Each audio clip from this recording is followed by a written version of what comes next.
মেঘালয়ৰ গাৰু পাহাৰত মানকাছৰৰ অসমীয়া পৰিয়ালৰ দুৰ্গা পূজা।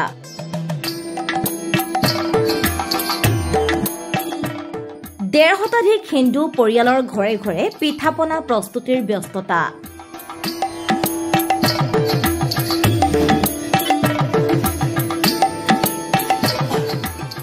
চিঙিমাৰীৰ সৎসংগ নগৰত আয়োজন হৈছে প্ৰথম দুৰ্গোৎসৱ। মহাষষ্ঠীৰ আৰম্ভণিতে মংগলবাৰে সন্ধিয়া কোচবিহাৰৰ দিনহাটাৰ পূজাৰীৰ দ্বাৰা বেলবৰণ।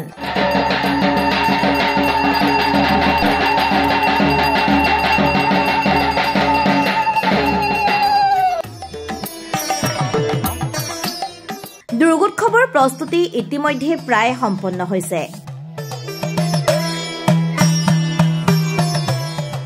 মংগলবাৰে সন্ধিয়াৰ পৰা আৰম্ভ হৈছে মহাষষ্ঠী। ঠায়ে ঠায়ে আজিয়ে পূজাৰীৰ দ্বাৰা চলিছে বেলবৰণ। এয়া অসম মেঘালয় সীমান্তৱৰ্তী মেঘালয়ৰ পশ্চিম গাৰুপাহাৰ জিলাৰ চিঙিমাৰীৰ সৎসংগ নগৰৰ পূজা মণ্ডপৰ দৃশ্য। দেৱী প্ৰতিমা মণ্ডপৰ স্থাপনৰ বাবে সংগ্ৰহালয়ৰ পৰা অনা হৈছে পূজা মণ্ডপলৈ।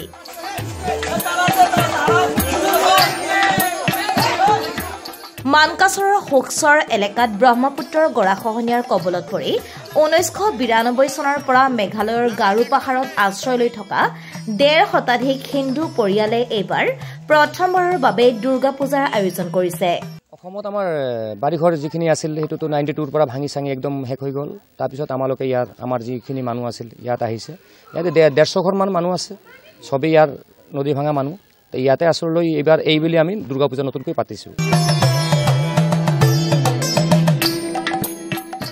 ইতিমধ্যে প্ৰস্তুতি সম্পন্ন হোৱাৰ পাছত মংগলবাৰে সন্ধিয়া প্ৰায় 8 বজাৰ লগে লগে কোচবিহাৰৰ দিনহাটাৰ পৰা আগত পূজাৰীৰ দ্বাৰা বেলবৰণ কৰা হয়।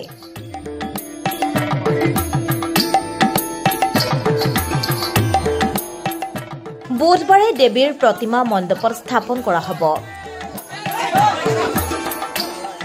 দেৱীৰ আৰাধনাৰ বাবে প্ৰথমবাৰৰ বাবে আয়োজন কৰা এই সৎসংগ নগৰত ব্যাপক উৎসাহ উদ্দীপনা দেখা পৰিলক্ষিত হৈছে। পূৰ্বে বছৰ বছৰ ধৰি হোকচৰ মহামায়া ধামকে ধৰি বিভিন্ন এলেকাত আয়োজন কৰা দুৰ্গোৎসৱত এইসকল পৰিয়ালে অংশগ্ৰহণ কৰিছিল যদিও এইবেলি তেওঁলোক নিজাববীয়াকৈ দুৰ্গোৎসৱৰ আয়োজন কৰিছে। প্ৰতিষ্ঠান কালি হ'ব, আজি প্ৰথম দিনা তো বেলবৰণ হৈ থাকে, বেলেগ কাম হৈ থাকে আৰু মানে যিবিলাক মালাকৰৰ দায়িত্ব মানে আছে সজোৱাৰ মানে প্ৰতিমাটো মানে যেতিয়া অনা হয় এতিয়া মানে ইমান কাম মানে কৰি দিয়া নাই। সেইকাৰণে আজি মণ্ডপত আহি যিবিলাক কাম বাকী থাকে এইবিলাক কাম কৰি দি আছে আৰু। ইফালে দক্ষিণ হালমাৰা মানকাছৰ জিলাতো দুৰ্গা পূজাৰ ব্যাপক আয়োজন কৰা হৈছে। জিলাখনৰ 4খনকৈ থানা এলেকাৰ অধীনত মুঠ 34টাকৈ স্থানত দুৰ্গা পূজাৰ আয়োজন কৰা হৈছে। জিলাখনৰ আটাইকেইখন পূজা সমিতিলৈ সোমবাৰে হাতশিঙিমাৰী জিলা প্ৰশাসনৰ পৰা 10,000কৈ টকাৰ চেক বিতৰণ কৰা হৈছে। লক্ষণীয় যে চৰকাৰী নিৰ্দেশনা আৰু SOP মানি সকলো পূজা সমিতিয়ে দুৰ্গোৎসৱ অনুষ্ঠিত কৰিবলৈ জিলা প্ৰশাসনৰ পৰা জিলা আয়ুক্ত ৰাহুল কুমাৰ গুপ্তাই পূজা সমিতিক আহ্বান জনাইছে। মানে পূজাত সেলিব্ৰেশন হ'ব লাগে, কোনো ধৰণৰ ইনসিডেন্ট হ'ব নালাগে। আপোনালোকৰ জৰিয়তে মই আমাৰ ৰাইজকো এটো কম যে তেওঁলোকে অলপ মানে বিহেভিয়াৰ ওয়াইজ বা তেনেকে ৰেসপন্সিবলি কৰিব লাগিব। পূজা আছে বুলি বহুত ফাষ্ট ড্ৰাইভিং বা তেনেকুৱা বাইক লৈ সেইবোৰ কৰিব নালাগে। এণ্ড প্ৰপাৰ ৰোড সেফটি আৰু এইখিনি নিয়ম পালন কৰাটো তেওঁৰ কাৰণে ভাল।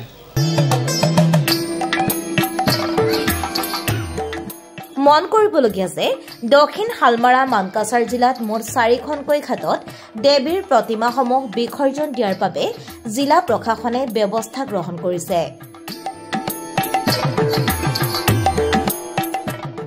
আন বছৰৰ দৰে শান্তিপূৰ্ণভাৱে জিলাখনত দুৰ্গোৎসৱ অনুষ্ঠিত কৰিবলৈ আৰক্ষী প্ৰশাসন, জিলা প্ৰশাসন আৰু পূজা সমিতিসমূহে সকলো ব্যৱস্থা হাতত লৈছে।